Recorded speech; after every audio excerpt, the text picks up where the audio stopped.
Alors, j'en profite pour saluer mon collègue, ma cacotin, Maxime Derouane, Chartrand, Jean Beauchesne, président, directeur général de la Fédération des cégeps. Il y a aussi M. Jean-François Pépin, je crois, qui développement des affaires jeunesse chez Desjardins.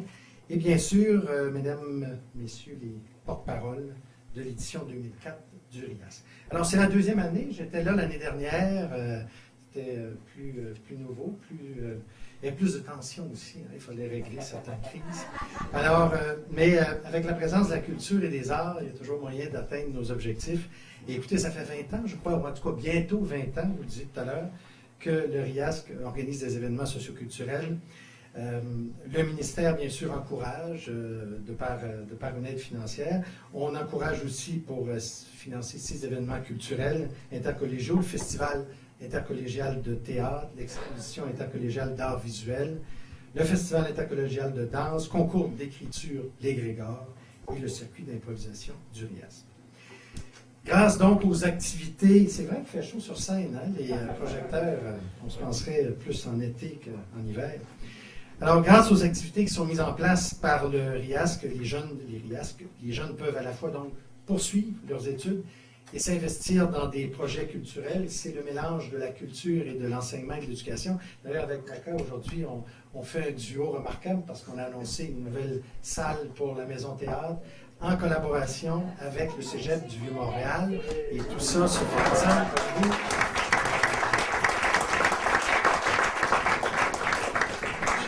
Naka sait qu'à chaque fois qu'on peut aider le ministère de la Culture, les autres ministres, dont moi, nous le faisons.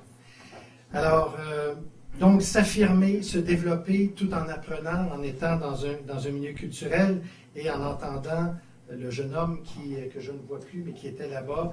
Je vois que, oui, ça c'est la lumière, là, vous êtes dans la lumière, jeune homme. Alors, on voit qu'il y a même des carrières, en tout cas, qui possiblement peuvent se développer avec tout le talent qui s'exprime.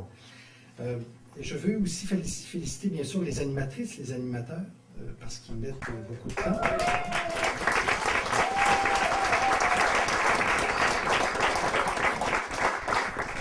Ils utilisent tous les outils, ils organisent des événements significatifs, ils permettent à des milliers de jeunes, encore une fois, de conjuguer projet d'études, vie culturelle. Ça favorise aussi l'enracinement dans le cégep. Ça donne beaucoup d'élan, de splendeur au cégep.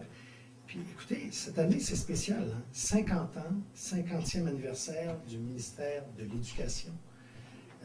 Le rapport parent avait été, il y a 50 ans, écrit et donné lieu en 64 à la création du ministère de l'Éducation. Et le rapport parent, qui avait été déposé en 63, donc le 50e du rapport parent, c'était l'année dernière, annonçait la création d'un nouvel organisme qui s'appelle le Cégep, qui est une invention proprement québécoise.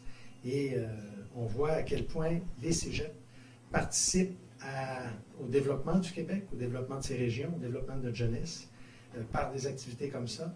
C'est une création originale parce qu'il y a à la fois des cours pré-universitaires pour ceux qui veulent monter jusqu'à l'université et ceux qui veulent faire de la formation technique.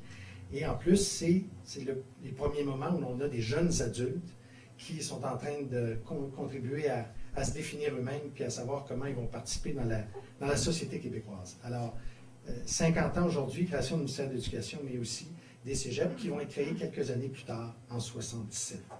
Alors, longue vie au RIASC. De toute façon, il est bien en vie, surtout à ses talents, à ses jeunes, qui fait que la culture du Québec demeure... Ah, je parle avec vos feuilles. Quand on est du Saguenay, on maintient les liens. Alors, longue vie au RIASC, ça sera encore sûrement une excellente édition. Et ceux qui aident les jeunes et ceux qui participent au déploiement de notre culture, bien bravo. C'est comme ça que le Québec devient de plus en plus fort. Merci.